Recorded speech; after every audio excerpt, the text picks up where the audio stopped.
teman-teman, sebelum kita memulai pembelajaran hari ini, alangkah baiknya kita membaca doa terlebih dahulu. Berdoa mulai. Berdoa selesai. Alhamdulillah. Hari ini hadir semua anak-anak? Hadir. Baiklah, Ibu absen dulu ya untuk mengecek kehadiran. Aditya Rahman, Saya Bu. Ardika Azhar, Ada.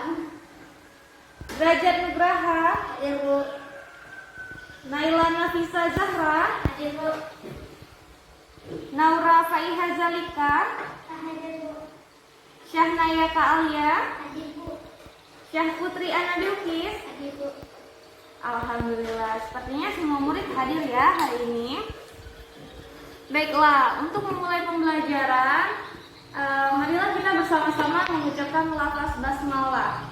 Bismillahirrahmanirrahim. Nah, sebelum kita masuk ke pembahasan kita pada hari ini, Ibu mau tanya terlebih dahulu nih. Anak-anak ada yang masih ingat nggak minggu lalu kita belajar mengenai apa? Saya Bu. Ya, boleh Derajat Nugraha. Jadikan Islam Mashatiyah sebagai rahman lil alamin. Ya, jadikan Islam wasatiyah sebagai rahmatan lil alamin. Coba Ibu minta Zahra untuk menjelaskan apa itu Islam wasatiyah. Islam Wasatiyah adalah yakni Islam tengah di antara dua titik ekstrim yang saling berlawanan, yaitu antara taksir meremehkan dan buruh berlebihan, atau antara liberalisme dan radikalisme. Islam Wasatiyah berarti Islam dalam jalan tengah, tidak terlibat kekerasan sampai pembunuhan, terbuka dan berada di atas untuk semua golongan. Iya, benar sekali. Jadi itu adalah pengertian dari Islam wasatiyah, pembelajaran kita minggu kemarin. Masih pada ingat kan? Alhamdulillah. Nah, hari ini kita akan belajar mengenai ayo menundukkan nafsu syahwat dan nafsu godok. Baiklah, silakan buka bukunya halaman 104. Di situ ada bab ke-8 mengenai nafsu syahwat dan nafsu godok.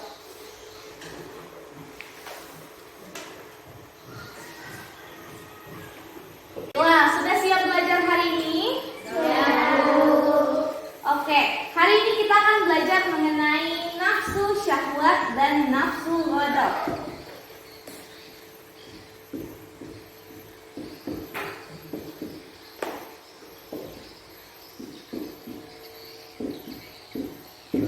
Yang akan kita bahas hari ini yang pertama yaitu pengertian nafsu syahwat dan nafsu godok. Lalu pembahasan yang kedua yaitu mengenai bahaya menuruti nafsu syahwat dan nafsu godok.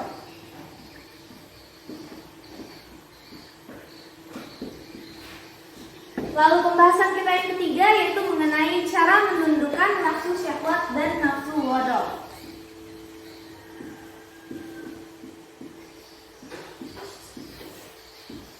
Dan pembahasan yang terakhir yaitu mengenai apa? Hikmah menundukkan nafsu syahwat dan nafsu godok. Nah, baiklah. Ini adalah peta konsep mengenai pembelajaran kita pada hari ini. Lalu apa sih tujuan pembelajaran kita pada hari ini? Tujuan pembelajaran kita pada hari ini yang pertama yaitu peserta didik mampu menjelaskan apa itu pengertian nafsu syahwat dan nafsu godok. Lalu yang kedua, peserta didik mampu menjelaskan bahaya menuruti nafsu syahwat dan nafsu godok. Dan yang ketiga, peserta didik mampu menjelaskan tentang cara menundukkan nafsu syahwat dan nafsu godok. Dan yang keempat, peserta didik mampu menjelaskan mengenai hikmah dari menundukkan nafsu syahwat dan nafsu godok.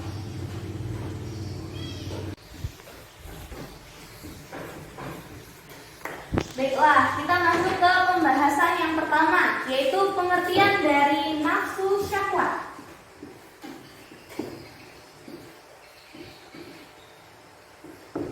Sebelum masuk ke pengertian, ada yang tahu apa itu nafsu? Silakan Nayaka. Nafsu artinya keinginan seseorang atau dorongan hati yang kuat untuk memenuhi kebutuhan hidup. sekali. Jadi nafsu itu artinya dorongan atau keinginan seseorang untuk memenuhi kebutuhan hidupnya. Nah, selanjutnya pengertian dari syahwat. Syahwat ini pengertiannya ada yang secara lugawi dan secara istilah. Syahwat secara lugawi artinya keinginan atau kesenangan seseorang. Nah, sedangkan syahwat secara istilah, ada yang bisa menjelaskan? Silakan Adityo. Syahwat secara istilah artinya kecenderungan jiwa terhadap sesuatu yang disukainya sehingga keluar dari batas syariat. Ya, benar sekali. Jadi nafsu syahwat apabila kita simpulkan yaitu keinginan seseorang atau dorongan mereka untuk memenuhi keinginannya dan menjauhi apa yang tidak disukai oleh mereka. Sebenarnya kedudukan nafsu syahwat ini tidak tercela kecuali jika sudah melewati batas syariat Islam. Kenapa seperti itu? Karena nafsu syahwat ini mengarah kepada 3 hal besar. Apa saja, Bu? Yang pertama, mengarah kepada harta benda. Apa contohnya? Contohnya seperti perampokan, korupsi, dan sebagainya. Lalu yang kedua, nafsu syahwat ini mengarah kepada keinginan seks. Bagaimana contohnya? Contohnya seperti pemerkosaan, perzinaan, dan lain sebagainya. Lalu yang ketiga, nafsu syahwat ini mengarah kepada keinginan jabatan.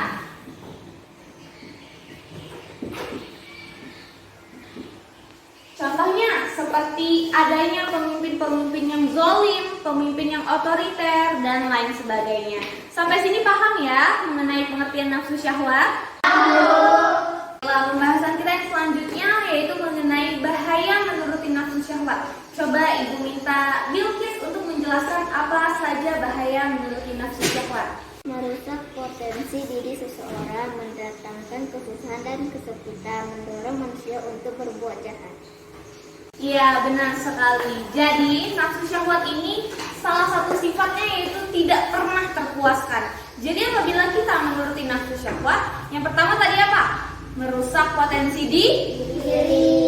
Lalu yang kedua, Mendatangkan kesusahan dan kesempitan. iya, mendatangkan kesusahan dan kesempitan. Lalu yang ketiga, apa bahaya yang kita dapat? Mendorong manusia untuk berjahat. Iya, maka dari itu kita harus menjauhi nafsu syahwat. Ya, benar. Selanjutnya pembahasan kita yang ketiga yaitu mengenai cara menundukkan nafsu syahwat. Nah, ada 2 cara yang bisa kita tempuh untuk menundukkan nafsu syahwat. Yang pertama, yaitu dengan mendekatkan diri kepada Allah. Bagaimana cara mendekatkan diri kepada Allah? Ada yang tahu? Salat, zikir, puasa. Ya, benar. Ada sholat, puasa, mengaji, zikir. Itu adalah contoh dari mendekatkan diri kepada Allah atau meningkatkan ketakwaan kita kepada Allah Subhanahu wa taala. Lalu cara menundukkan nafsu syahwat yang kedua yaitu apa? Coba Ardika baca nomor 2. Mujahadah artinya berusaha melawan dan menundukkan kehendakan hawa nafsu. Dengan mujahadah. Apa itu mujahadah? Mujahadah adalah cara untuk menahan hawa nafsu. Nah, jadi 2 cara ini bisa kita gunakan untuk menundukkan nafsu syahwat. Baiklah, pembahasan kita yang selanjutnya yaitu mengenai hikmah menundukkan nafsu syahwat. Coba Ibu minta Zalika untuk menjelaskan hikmah menundukkan nafsu syahwat. Motivasi untuk berbuat baik, beribadah dan meraih kesuksesan. Terhindar dari perbuatan keji dan besar. Disukai banyak orang. Ya, benar sekali. Jadi, kalau kita menghindari nafsu syahwat, apa hikmah yang bisa kita dapatkan? Disukai banyak orang. Lalu apa lagi? Iya, terhindar dari perbuatan keji dan munkar. Nah, sampai sini paham ya mengenai nafsu syahwat? Iya. Baiklah, kita masuk ke pembahasan yang selanjutnya yaitu nafsu amarah atau nafsu ghadab.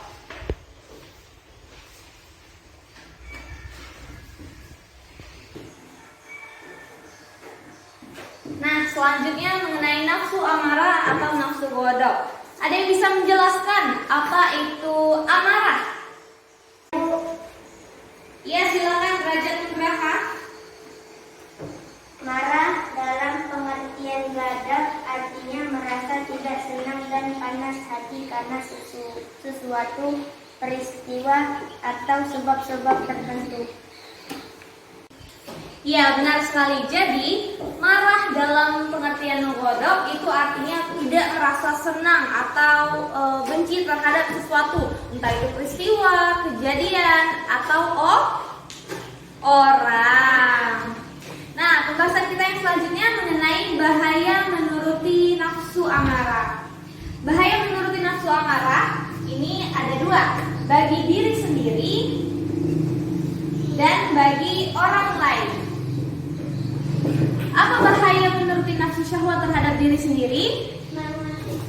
Mengakibatkan tekanan darah tinggi, serangan jantung, cepat tua, sakit kepala, dan depresi. Ya, jadi bahaya bagi diri sendiri yaitu kita cepat tua, depresi, bahkan bisa kena serangan jantung. Nah, iya benar itu. Jadi kita harus menghindari nafsu amarah. Iya. Lalu bahaya bagi lingkungan dan orang lain apa? Coba Ardika. Kerusakan hubungan dengan teman mengakibatkan kerusakan lingkungan. Ya, benar sekali. Jadi kita bisa dijauhi teman, bisa juga merusak lingkungan. Nah, pembahasan kita yang selanjutnya yaitu mengenai cara menundukkan nafsu marah. Nah, cara menundukkannya sama seperti menundukkan nafsu syahwat tadi, yaitu dengan cara mendekatkan diri kepada Allah dan mujahadah. Ya, mujahadah. Pembahasan yang selanjutnya yaitu mengenai hikmah menundukkan nafsu amarah. Coba Ibu minta Zahra untuk menjelaskan hikmahnya. 1. Allah menjanjikan surga bagi mereka yang menahan amarah dan memaafkan. 2. Mendatangkan kebaikan. 3. Mempermudah urusan dan memperlancar rezeki. Sekali jadi hikmahnya memperlancar urusan, mempermudah rezeki. Apalagi tadi Zahra? Mendatangkan kebaikan. Iya, mendatangkan kebaikan dan Mempermudah urusan. iya, mempermudah urusan. Sampai sini anak-anak paham mengenai nafsu amarah? Baiklah, sampai sini ada yang ingin ditanyakan? Coba Ardio. Bagaimana cara mengendalikan nafsu syahwat dan nafsu amarah? Wah, bagus sekali pertanyaannya. Jadi tadi Aditya bertanya, bagaimana cara kita mengendalikan nafsu syahwat dan nafsu amarah? Ada banyak cara yang dapat kita lakukan. Tadi Ibu sudah menjelaskan mengenai bahaya menuruti nafsu syahwat, yaitu merusak potensi diri, lalu menjadikan kita dijauhi orang. Selain itu, ada banyak cara yang dapat kita lakukan. Yang pertama apa? Jika ingin menghindari nafsu syahwat atau mengendalikannya, kita bisa melaksanakan ibadah puasa, perbanyak doa, perbanyak istighfar, lalu kita juga bisa berkumpul dengan orang-orang yang soleh, karena itu akan berpengaruh terhadap diri kita untuk menjadi lebih baik. Lalu mengenai nafsu amarah, bagaimana cara mengendalikannya? Gampang sekali caranya dengan zikir. Jadi kita berzikir la ilaha illallah seperti itu. Itu dapat meredam emosi yang ada pada diri kita. Aditya paham dengan yang Ibu jelaskan? Alhamdulillah. Ada lagi yang ingin ditanyakan anak-anak? Tidak ada. Baiklah, sampai sini cukup ya. Untuk evaluasi pembelajaran kita pada hari ini, Ibu ingin anak-anak mengerjakan soal yang sudah Ibu siapkan ya. Ibu beri waktu mengerjakannya 10 menit. Jangan lupa ditulis nama, kelas, dan tanggal. Oke?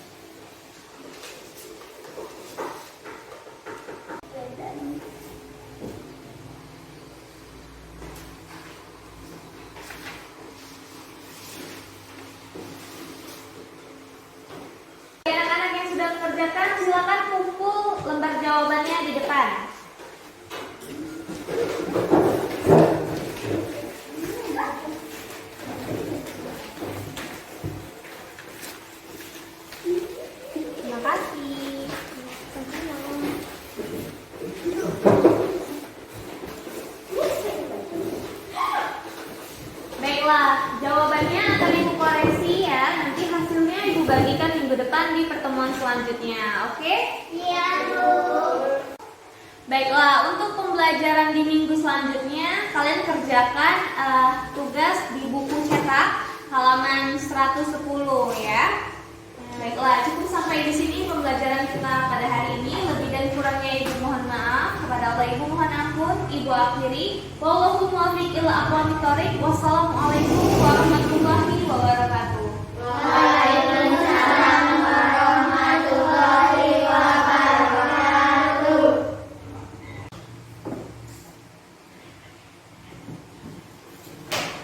Assalamualaikum. Waalaikumsalam.